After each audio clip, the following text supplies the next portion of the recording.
waters before and the waters after, now and forever flowing, follow each other.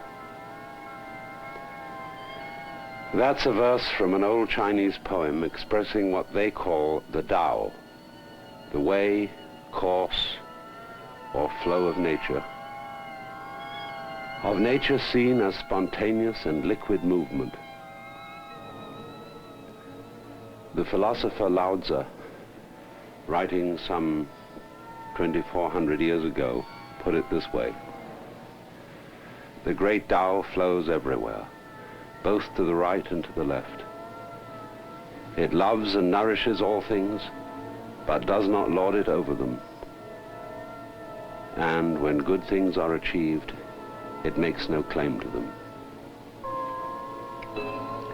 For the whole world is liquid, and even rocks, bones, and shells are pieces of sculpture whose forms memorialize the essential patterns of flowing water. In the West, we tend to think of the real as the solid, and our images of God are geological. Rock of Ages, cleft for me. Ein feste Burg ist unser Gott. A mighty fortress is our God. We look for firm, rigid ground upon which to stand. Yet, as one of our own poets says, the hills are shadows, and they flow from form to form, and nothing stands. There is no firm ground.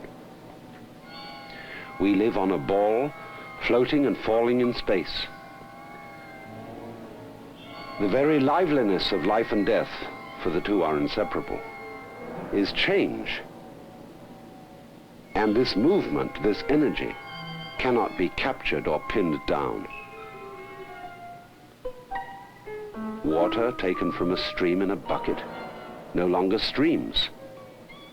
And wind caught in a box is dead air, no longer blowing.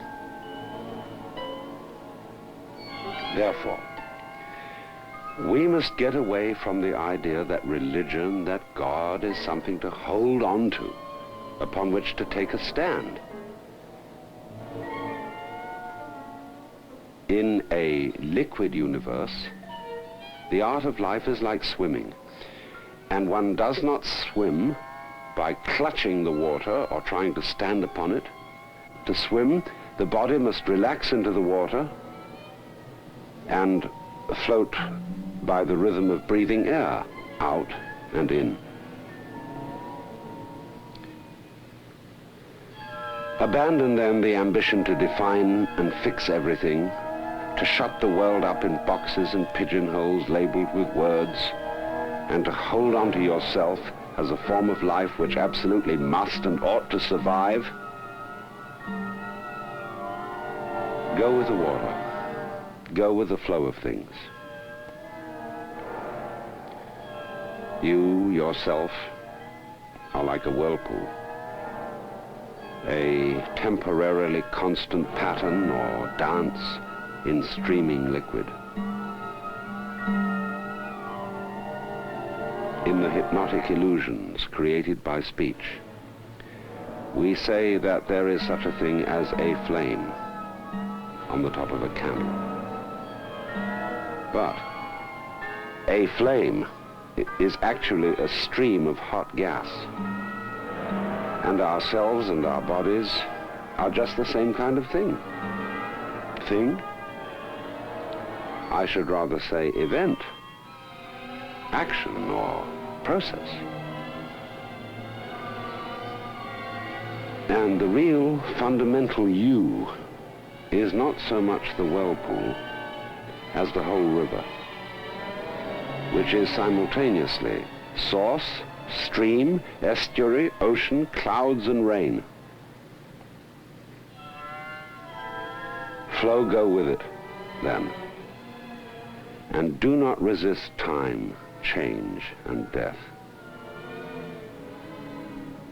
For the only real problematic form of death is rigidity and resistance to change.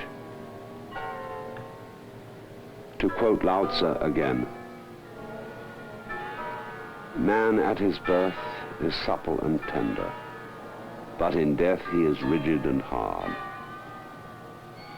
Plants, when young, are supple and soft, but when old, they are brittle and dry. Thus, suppleness and tenderness are the marks of life, whereas rigidity and hardness are the marks of death. The waters before and the waters after, now and forever flowing, follow each other.